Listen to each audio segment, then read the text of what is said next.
Stop thinking royal power lives in crowns and carriages. In the modern palace, power lives in calendars, call sheets, sealed envelopes, and the quiet decision of who gets invited into the room where the future is drafted. And if the whispers coming out of court-adjacent circles are even half true, one of the most important rooms in the monarchy has just gotten smaller. Because somewhere inside the machinery of the royal household, a name has allegedly been disappearing. Slowly, cleanly, and with the kind of precision that doesn't look like an argument. It looks like administration. To the public, everything still appears rehearsed. The monarchy keeps moving forward. The Prince of Wales keeps stepping into heavier responsibility. The family keeps presenting a united face that seems calm, dignified, and inevitable. But behind the gilded doors and carefully measured smiles, palace watchers claim a different story has been unfolding. A quiet internal contest over influence, rank, and the shape of the next reign. And at the center of it is a rumor that sounds almost too simple to be real, until you remember how the institution actually works. When early conversations and preliminary planning supposedly began around Prince William's eventual coronation, Queen Camilla's role in those discussions reportedly began to fade. Not publicly, not officially, just practically. In a world where information is currency, being left out of the distribution list can be more final than being shouted out of a room. The story, as it's being told, begins with the kind of detail that terrifies anyone who has ever worked inside a hierarchy. Memos that don't arrive. Briefings that once included a certain office suddenly bypass it. Meeting notes that move forward as if a person's involvement is assumed to be unnecessary.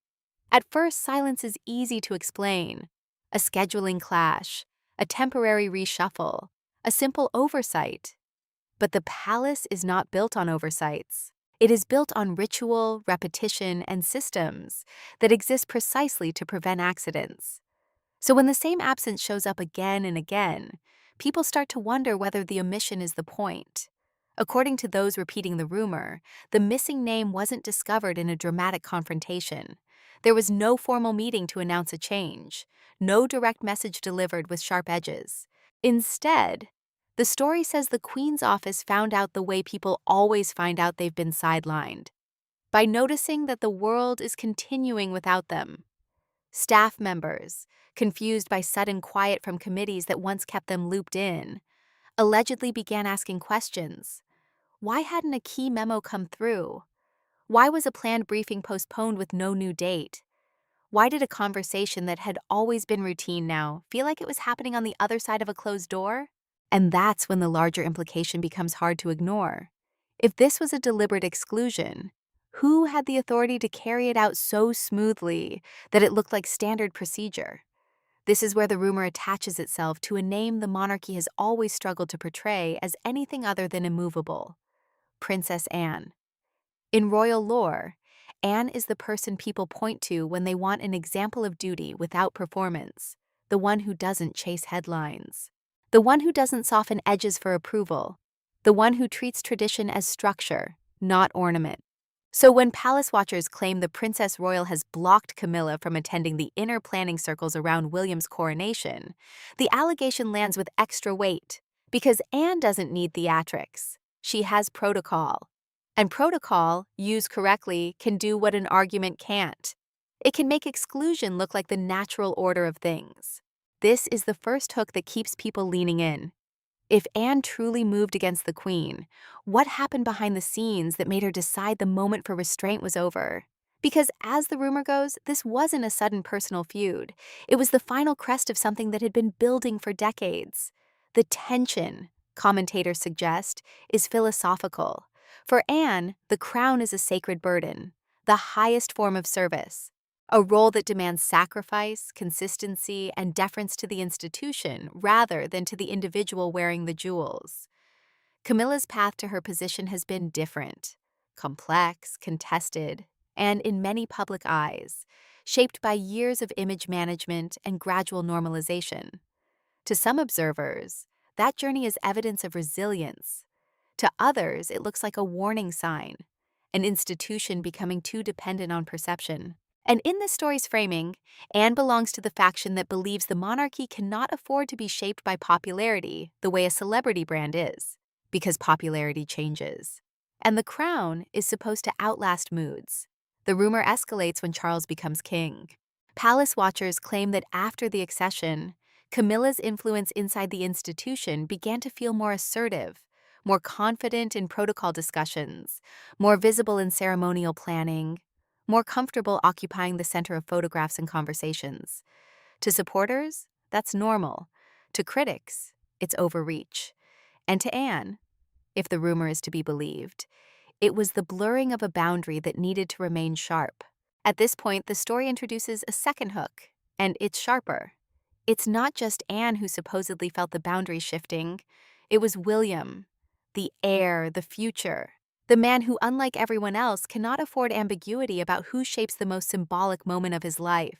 According to the narrative circulating online, the tension between William and Camilla wasn't loud in public. It lived in the spaces between rehearsed smiles and careful distance. It lived in the unspoken awareness that family harmony is often maintained by everyone pretending not to notice what they all notice.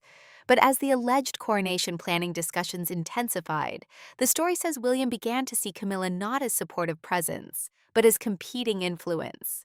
And then, reportedly, he chose to draw a line. The setting is described with cinematic detail. The thick air of private rooms, the sense of history clinging to the walls, the quiet weight of people who know they're living inside a story older than themselves. And then William enters, not as a son, not as a stepson, as the Prince of Wales. The allegation is that when William sat down with Camilla, the small talk evaporated. No pleasantries, no gentle check-ins, no patting. He spoke first. And he spoke like someone who had already made the decision, and was only there to make sure it was understood. In the version of events Palace watchers repeat, William acknowledged the sensitivity of the moment, then went directly to the core. His coronation would not be an extension of the current era. It would be a foundational statement for the next one. And because of that, he wanted Camilla to step back from the key planning committees, especially those shaping the symbolic language of the ceremony and the moral tone of the reign to come. He wasn't asking for debate. He was informing her of a boundary. And then comes the moment the story is built around. Camilla, the rumor says, didn't explode. She dismissed, with a soft edge, with a patronizing calm, and with one phrase that, whether it was spoken exactly like this or not, has become the story's most repeated weapon. It's all symbolic tradition, darling, nothing more. To an outsider, that sounds like de-escalation. To William, in this telling, it lands like disrespect. Because symbolism is not nothing more. In a monarchy, symbolism is the entire job. So the dismissal and the darling allegedly hit the Prince of Wales like a slap wrapped in velvet, and something in him finally snapped. Not in a tantrum, in clarity. The story claims William stood, the air changed, the room tightened, and then he delivered the line that has been quoted, repeated, and dramatized because it feels like the moment the future announced itself. This is not your crown to shape. No shouting, no insult exchange, just silence heavy enough to feel like a verdict. Then, the rumor continues. William left. No negotiation, no second meeting, no attempt to soften the boundary he'd just drawn. Because the point of a boundary in that world is that it doesn't bend when someone pushes. The next move, according to the same accounts, is the one that turns a private confrontation into an institutional shift. William went to the one person who would understand the stakes without needing persuasion, Princess Anne. In these retellings, Anne listens and doesn't react with surprise. She reacts with recognition, as if William has finally spoken in the language she has lived by her entire life. Duty, hierarchy, structure. And then they form what the story calls a silent pact. From that point on, the exclusion of Camilla was no longer an awkward request. It was a coordinated reality. Here is where the narrative becomes procedural, and that's why it feels believable to many people. It doesn't describe a shouting match. It describes a system. Meetings are rescheduled without certain offices being informed. Agendas are revised quietly. Sensitive documents are rerouted through tighter channels. Distribution lists shrink. Real conversations move away from the official calendar and into smaller rooms. And when Camilla's staff reaches out for clarity, they receive polite, vague answers that sound perfectly reasonable. Administrative delay, internal review, pending confirmation, nothing you can argue with, because there's nothing you can quote. It's the palace version of being ghosted. And according to those spreading the story, it worked. Period. Camilla remained visible in public, still performing the duties of her current role, still wearing the symbols of her position. But in the rooms where the future was being written, her chair was no longer waiting. And if she realized it, it was allegedly too late. The machinery had already shifted. The door had already closed. The key had already turned. At this point, the narrative adds another figure, and it's the figure that makes the whole rumor feel less like personal drama and more like a wider realignment. Catherine. In these accounts, Catherine does not storm into the space left behind by Camilla. She doesn't demand recognition. She doesn't compete. She simply occupies the center with the kind of calm authority that doesn't need permission. The table, the story says, was built around her. Staff are described as noticing her role in early discussions as far from symbolic. She is portrayed as contributing ideas, shaping tone, grounding William, and helping define a ceremony that cannot just repeat the past, but must speak to the present. In this telling, Catherine is not loud. She is effective, and that's why her rise is framed as inevitable. Because in the monarchy, the person who looks most natural in the role often wins, without needing to fight.